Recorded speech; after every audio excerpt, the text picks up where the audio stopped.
আমরা আমাদের medical college, nursing, paramedical, engineering college এইগুলোকে ডেভেলপ করছি এবং হেলথ সেক্টর বোলপুরে ডেভেলপমেন্ট অনেকটাই হয়েছে।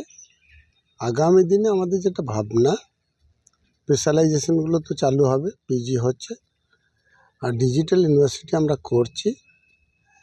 এই ডিজিটাল ইউনিভার্সিটির মাধ্যমে টেলিমেডিসিন, টেলিপ্যাথোলজি, টেলি আইসিইউকে কাজে লাগিয়ে পৃথিবীর বিভিন্ন দুর্গম এলাকায় হেলথ পরিষেবা যে কেন্দ্রগুলি রয়েছে এবং ডাক্তার বা বিভিন্ন ধরনের টেকনিক্যাল মানুষজন ওখানে বাস করতে পারে না বলে কেন্দ্রগুলি ঠিকমতো চলছে না।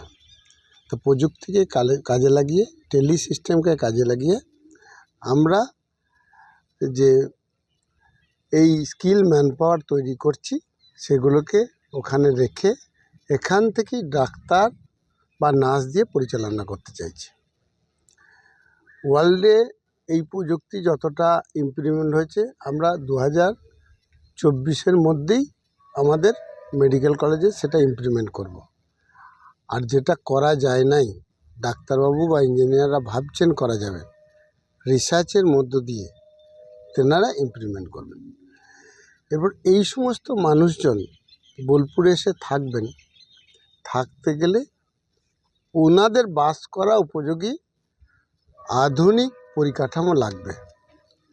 আর এদিকে আমাদের যে ম্যানপাওয়ার আছেন, তেনাদের স্ত্রীরাও বাড়িতে বসে থাকেন এবং বাইরেরও এই স্ত্রীদের 1 বছর ধরে তেনাদের যে সমস্ত অফিসিয়াল কাগজ, যে সততা প্রমাণ করার জন্য বা ক্যাপাবিলিটি প্রমাণ করার জন্য সেগুলো তৈরি করবেন, স্কিল ট্রেনিং নেবেন, কাগজগুলো তৈরি করবেন। সরকারের সহযোগিতা, বিভিন্ন ব্যাংকিং লোন, বেসরকারি ব্যাংকের লোন দরকার হলে আমরা গ্রান্টার থাকব। 300টির মতো দোকান 1 বছরের মধ্যে স্টার্ট করাতে চাইছি। স্পোর্টস একাডেমি, যেটা ক্লাস্টার গঠন করে মেয়েরা পরিচালনা করবে 500 জন মহিলা নিয়ে, সেটা আমরা স্পোর্টস একাডেমি, একইভাবে কালচার একাডেমিও করতে চাইছি। আর প্রাইভেট লিমিটেড কোম্পানি করে বিভিন্ন শিল্পপতিকে যুক্ত করে আমরা রিক্রিয়েশন ক্লাবটা করতে চাইছি, যেটার মধ্যে 5 স্টার হোটেল থেকে সমস্ত ধরনের রিক্রিয়েশনের ব্যবস্থা থাকবে। ধরুন ওয়াটার পার্ক থেকে সমস্ত কিছু থাকবে। তাহলে কি হবে, এখানকার স্থানীয় মানুষজনও ওখানে একদিন বেড়াতে গেল, বাজার করলো, বিভিন্ন ধরনের কোর্সে ভর্তি হলো, কেজি টু পিজি বিভিন্ন ধরনের ইনস্টিটিউট থাকবে। একটা কমপ্লিট ছোট্ট পৃথিবী, যেখানে পৃথিবীর যে কোনো প্রান্তের মানুষ কমফোর্টেবল থাকতে পারবে। আমরা রাজ্য সরকারের সহায়তায় একটা হেলিপ্যাড ওখানে বানাতে চাইছি। আশা করছি যেমনভাবে মেডিকেল কলেজ করতে সকলের সহযোগিতা পেয়েছিলাম, একইভাবে এই সিটিটা সকলের সাপোর্টে এবং সকলের ইনভেস্টে আমরা এটা করে নিতে পারব। এরপরে আপনারা যে প্রশ্নটা করেন সেটার উত্তর এখনই দিয়ে যায়, নাহলে কাল থেকেই তো গুঞ্জন শুরু হবে। তাহলে ফান্ড কোথা থেকে আসবে? দার্শনিক রবীন্দ্রনাথের জায়গায় বাস করি তো, আমার সম্পদ আছে তোমার সবাকার ঘরে ঘরে। আমরা ওখানে ফেসিলিটার হিসেবে কাজ করব, এন্টারপ্রেনার নই।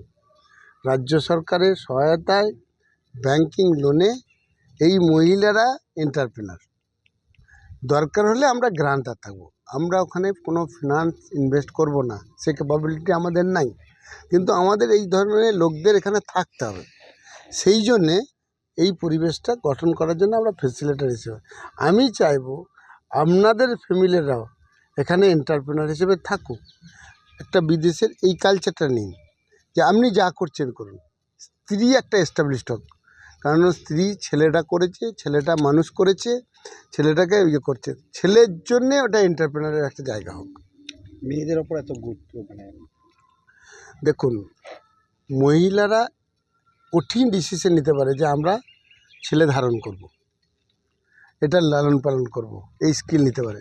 তাহলে ওনারা এস্টাবলিশড এই ব্যাপারে। তাছাড়াও পুরুষশাসিত সমাজ ব্যবস্থায় আমরা মাইন্ড সেট আপ ধরে রেখেছে যে উনি রোজগার করবেন, এদের কিছু করতে হবে না। একক রোজগারে দেশ পিছিয়ে যাচ্ছে, রাজ্য পিছিয়ে যাচ্ছে, সর্বোপরি তা সে একা চালাতে পারছে না। এখানে একটা যিনি যোগ্য তেনাকে বাড়িতে রাখা আছে। হ্যাঁ, কিছু বাধ্যবাধকতা আছে, ওই কমপ্লেক্সের মধ্যেই তো কাজ করবে, তাই বাধ্যবাধকতায় কোনো অসুবিধা হবে না। শান্তিনিকেতন দেখা যায় অনেক প্রবীণ আর শ্রমিক বা মহিলা মানে বিভিন্ন জায়গা থেকে আসে, তারা কিভাবে আহ্বান করবে বা তারা কীভাবে যোগাযোগ করবে? দেখুন, আমি যতটুকু বুঝি আছে এখানে প্রান্তিক বা কমপ্লিট সব কিছু পাওয়া যাবে, এই সমন্বয়টার একটা অভাব আছে, সেইটা এখানে পাওয়া যাবে। যেমন সার্ভিস সেন্টারগুলো, আপনি রিক্রিয়েশন ক্লাবে যাবেন, সমস্ত ধরনের বিনোদনের ব্যবস্থা আছে। আপনি স্পোর্টস একাডেমি যাবেন, সুইমিং পুল থেকে আরম্ভ করে ওয়াটার পার্ক থেকে ছেলেপিলে নিয়ে খেলাবে। আপনি কালচার একাডেমি যাবেন, সমস্ত ধরনের প্রশিক্ষণ থেকে সব কিছু আছে। এই যে কমপ্লিট প্যাকেটটা, এই জায়গাটার একটু ঘাটতি আছে বলে আমি মনে করছি। যেমন এখানে আসার পর আমার মনে হয়েছিল মেডিকেল কলেজ ছাড়া হেলথ সেক্টরে ডেভেলপমেন্ট করা যাবে না, তাই করেছিলাম। আমার ওই মানুষদের আনতে গিয়ে আমি একটা বিদেশের একজনকে নিয়ে এসেছিলাম, যে উনি শুনে এসেছিলেন প্রান্তিক রবি ঠাকুরের জায়গা খুব সুন্দর হবে। এসে আমাকে যে ফিলিংসটা বলেছিল, সব আছে, শুধু ওনার নামটা জড়িয়ে আছে বলে সব আছে মনে করছে, কিন্তু ওই নামটা সরে গেলে এখানে কোনো কিছুই বাস করা ঠিক নেই। উনি আমাকে ফিলিংসটা দেয়, সেই ফিলিংসটা সকলের সহযোগিতায় আমরা এই 1 মাসের মধ্যে কাজ শুরু করতে চাইছি।